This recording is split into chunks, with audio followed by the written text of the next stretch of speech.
And what I want you to see today is that God is still showing up in lives, that He is still pursuing each and every one of us, that your story matters, that you right now, you have a story, a real place, a real time, you have a real name, and God is real. He still shows up, He still pursues, He still works through each one of us. And I want you to see this story today. Check this story out.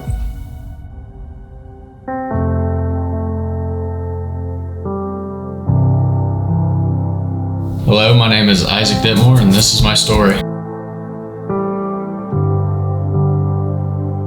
I didn't really grow up in a religious family. My mom and dad, they separated when I was 6 months old. So it was, dad's house every weekend, But, we did go to church every Sunday. I grew up Pentecostal, stuff like that. But we kind of got off the path as I got older. My dad, he kind of was talking, the church isn't, but a bunch of hypocrites and everything like that. And so we just kind of got off the path, and that's what Dad was saying, so that's what I believed in, and we kind of went on that path. And growing up, my mom, she suffered from prescription medication addiction. She has a bunch of health issues from the time she was born. So that had occurred, and growing up just wasn't easy, and of course, you think to yourself, why God, why are you doing this to me? Why are you doing this to my mom? You're supposed to be here to help us, but you're letting this happen, and you're letting it happen right in front of me. And then my stepdad and her, they got divorced. My stepdad came into my life when I was 5, and without him, there's no saying on where I could be. But so the addiction had gotten worse, and him and my mom had gotten a divorce, and I tried to go live with my dad, and me and him just didn't see eye to eye. We really didn't get along that well. And then so I moved back in with my stepdad, and he helped me out tremendously, and kind of went on from there. And met a good friend in high school. His name Devin McCoy. He helped me out all through high school. Him and his family, Rick and Carol. Without them guys, it's hard telling where I would be. And I have them to thank for the rest of my life. And so going forward, I decided to move to Pittsburgh, Pennsylvania. Lived out there for a little bit. Met my now wife. We've been together going on almost 5 years, and we've been married. We just got married September 26, 2020, and we found out January 29th that we are pregnant, and we're gonna have a little boy. And so that's very exciting. I found out the big city kind of wasn't for me anymore. I was ready to come back home, and I asked her if she wanted to come back home with me, and she did. And we've kind of started our life here, and everything's been going good, and it's been a pretty eventful year. And we found out, we're pregnant. We're gonna have a baby boy. So I am a part of a motorcycle club that goes and supports veterans, and we stop at VA hospitals and talk to the veterans. And this year was a little bit of a different year. My uncle had the honor of laying a wreath at the tomb of the unknown soldier, which was just one of the biggest honors. So I've been riding a motorcycle for a little over a year, and everything's went good. And me and my uncle talking back and forth probably 2 weeks before the trip, and just getting everything planned out.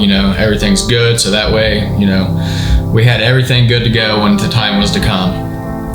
So May 27th, 2021 is a day that will forever be a part of me, and a day that me and my family will never forget. We started off that morning. It was kind of a crappy morning riding from Kettering to Brookville. It's pretty foggy out, and for those that don't know, fog is wet, and I couldn't see nothing on my helmet. It was just, by the time we got there, 8 o'clock in the morning, I'm soaking wet, and that's not what I want when we're getting ready to go on a 12-hour bike ride. So that morning, I actually was inducted into the motorcycle club called Purple Fish. So I got my colors and everything that morning, and we had a little bit of a delay that morning, and but about 8:30 is when we set out to start our ride to Washington, D.C. And on the way there, we got to Columbus. We've been riding for about 2 hours. And then, we stopped and got fuel, and then we left. And from this part is where everything changed for me. Everything that I'm getting ready to say, I physically don't remember. It has been relayed to me, and now I get to tell you guys. My last known memory is about 11:15 that day. We left at about 11 o'clock from the fuel stop. At 11:14, my wife called 911.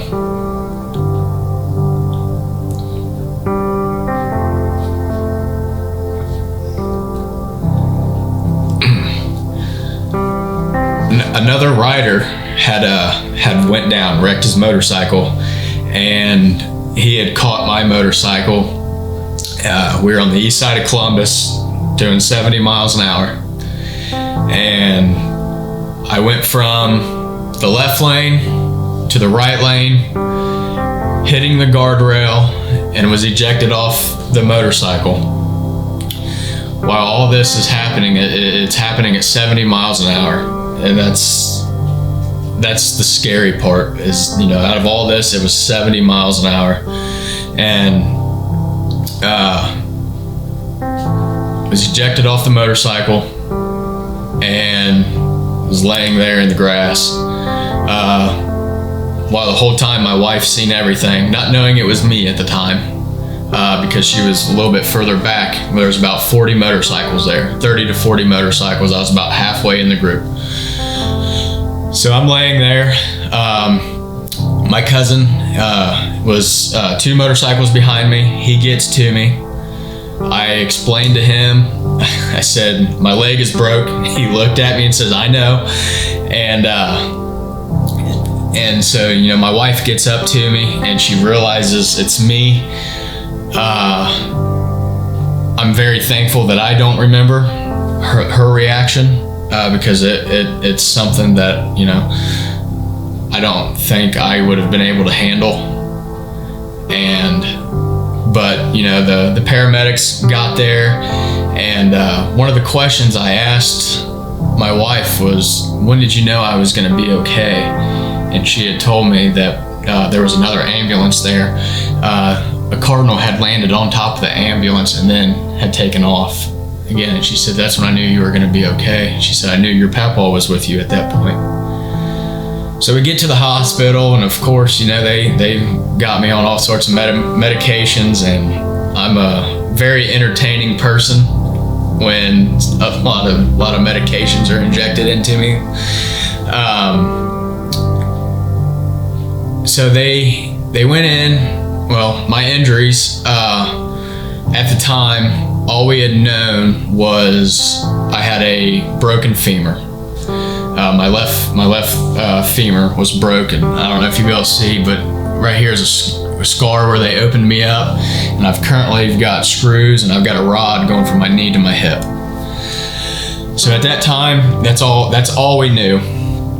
And sitting there laying in the hospital, I wake up from surgery. This is about midnight. So from 11:15 that morning till midnight, I have no memory, and still to this day I don't remember anything. But the next day, a doctor comes in and he's checking me out and everything, and that's when we had discovered that I had issues with my right leg. So pretty much I had surgery 5 weeks ago on this, and they reconstructed my right knee is the best way to put it. If it involved a muscle or a ligament, it's fixed. But while laying in the hospital, the doctor was getting ready to leave, and he turned around and he looked at me and he says, "Do you believe in God?" I said, "Man," I don't know. And he said, "If I were you, I would start." And of course, hearing that from somebody, you're kind of, over the past, I don't know how many years, I've always had an interest in wanting to learn about him. But as soon as somebody starts talking about it, I don't want nothing to do with it. I'm like, you know what, this just isn't for me. But from that day that he said that to me, I have decided to give it a try. And it took me a minute, but I finally had a day where I really thought about it, and I look over all my injuries. I had a broken femur, I had a broken tibia, and then all my ligaments and everything, and then I had a concussion. And not trying to take away from any of that, that having 2 broke legs isn't fun, but out of my injuries, I was going 70 miles an hour on a motorcycle when I hit a guardrail and I was ejected off the motorcycle. And this is all I've got. To where there's other stories that I've heard of people losing their life at, half the speed, 25 miles an hour. And I'm not trying to say that, God wasn't with them or anything, because I truly believe everybody has a purpose in life and God has a reason for everybody. I'm learning my reason, and one day I can't wait to find out exactly what my reason of still being here is. Is it to be here with my wife? Is it to be here with my son? Or is it bigger? Is it even bigger than that? I have God to thank every day for me still being here and alive.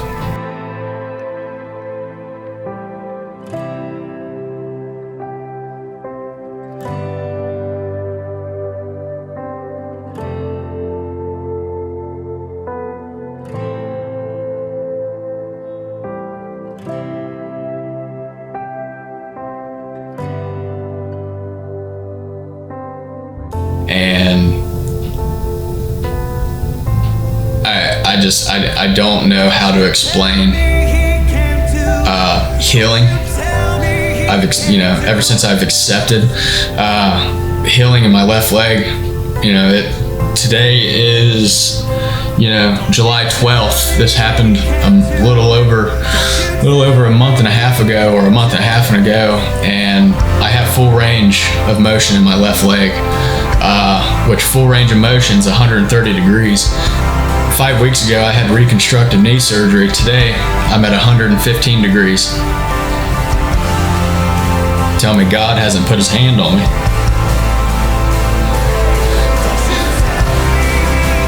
I felt like felt like he's always been there, and I have pushed him away. And he has never given up on me, even though I have given up on him. And after this, I felt like he'd done his part. So now it's time for me to do mine. And as of 2 Sundays ago, I accepted Jesus into my life. And I look forward to the journey that I have in store for me, my wife, my son, my dog Boca. It's just, God is real. And I'm not saying my story is proof of that. You guys take it however you want. But in my opinion, if it wasn't for God, I would not be alive today. And to me, this is proof that God is real. Wow. What an incredible story. Every Tuesday night at 8 p.m., we pray together as a church. And 2 months ago, this young man's name and his situation came up, and we began praying for him for 2 months, not knowing what God was doing in his heart, not knowing what God was doing in his home and his life, but trusting God, believing that he is Lord of all, that he is in control of everything. This is the God who we pray to. Friends, I want to ask you today, do you see God? Do you see how he was working? Do you see how he was actively working behind the scenes? Friends, he calls us to trust him, to believe in him. He hears our cry. Do you see him? Do you see how he was working through the doctor in that situation, prompting the doctor to be bold in his speech, to speak up and to share Jesus? Do you see him working through the McCoys, prompting them to love Isaac and to share Jesus with him at each turn in his life? Do you see him? Friends, our God is so real. Our God chooses to use real people like us. He still intervenes in lives today.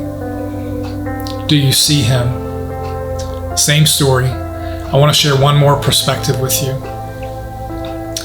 3 weeks ago, I was preparing for that message that went out that Sunday. And I just had this feeling to just pray specifically for someone who needed to hear that message. And so I began praying. I prayed for whoever that was, that they would hear the message that was going to go out. And so I get through the message, and it comes time to get it to where it needs to go. That way it can go out on all of the platforms that it needs to be on, to go out to. And friends, let me tell you, the enemy tried every single thing to stop that message from going out. Internet outages, file crashes, weakness in Wi-Fi outages, computer crashes, you name it. The enemy tried to throw everything at it. And so I see what's going on. It took a day and a half for that message to be uploaded to where it needed to go because of so many things that happened.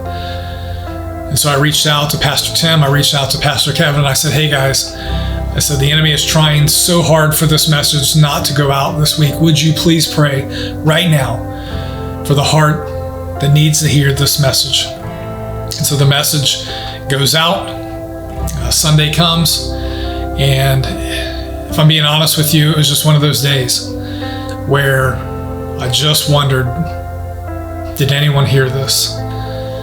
Friends, I am a real person, just like you.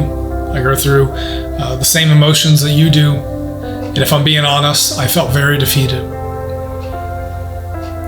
Later that day, I went out and I mowed my grass. I typically, when I'm mowing my grass, I listen to music, I listen to a podcast. But I didn't take my headphones out that day. I just had an honest conversation with God. I shared the thoughts and feelings that I was having. I was feeling defeated. I was wondering, I was doubting, I was questioning. God, why do you choose me? Surely there's someone better. Surely there's someone more qualified. Why do you choose me? Did anyone even hear the message today? If I'm being honest, that was my heart. That was my question. When I get back in my house after mowing my grass that day, after having a conversation with God,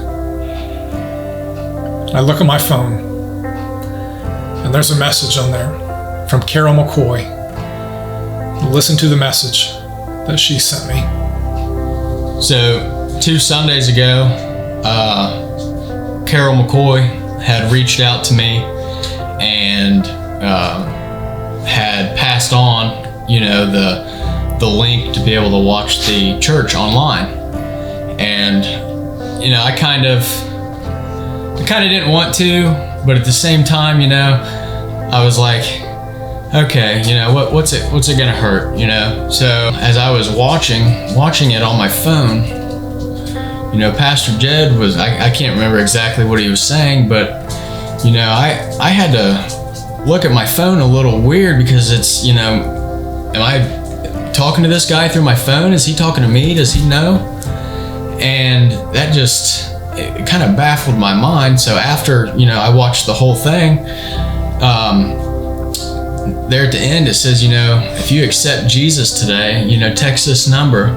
And I was like, you know what? I'm gonna do it. I'm gonna text it. So I did. Pastor Jed reached out to me, and now me and him have been talking, and it's just I am so thankful for Carol reaching out for me that day, because that helped me accept him. Do you see him? Do you see how his hand was guiding this entire situation? Do you see him, friends? Do you see the importance of how he calls us to share Jesus, to make Jesus known? It's not to gain likes, it's not to gain followers, but it's so that lives can be changed. It's so that lives can be transformed. And he wants to do the same for you. If you've never said yes to Jesus, right now you have the opportunity. Would you pray that prayer to invite him into your heart for the very first time? If you make that decision today, would you let us know by texting Jesus to the number below? We want to celebrate with you. We want to come alongside you and encourage you in this story. Friends, you have a story, and your story is part of the greater story. You have a part. Isn't it amazing how God chooses real people to work through? Friends, it's so amazing, and you are part of it. If you said yes to Jesus, would you share this today with someone? You never know how God can change their life. You never know how God can transform their life by hearing a real story about how he showed up, hearing his truth. Friends, share this today.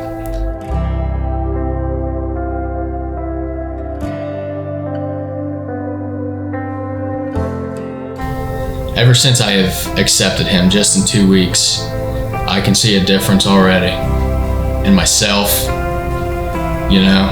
and the way I look at things. My healing is, in my opinion, my healing is the biggest thing. And I'm not saying all because you accept Jesus and if you have a headache, your headache's gonna be gone. Like, that's not what I'm saying by any means. But what I am saying is, by accepting him, your life will be different in one way or another. And it may take a week, it may take 2 months, years, to figure out what your testimony is. And it's going to take me a minute to figure out exactly why I'm still here. But I'm excited to find out, and I can't wait. And this is going to be a fun journey.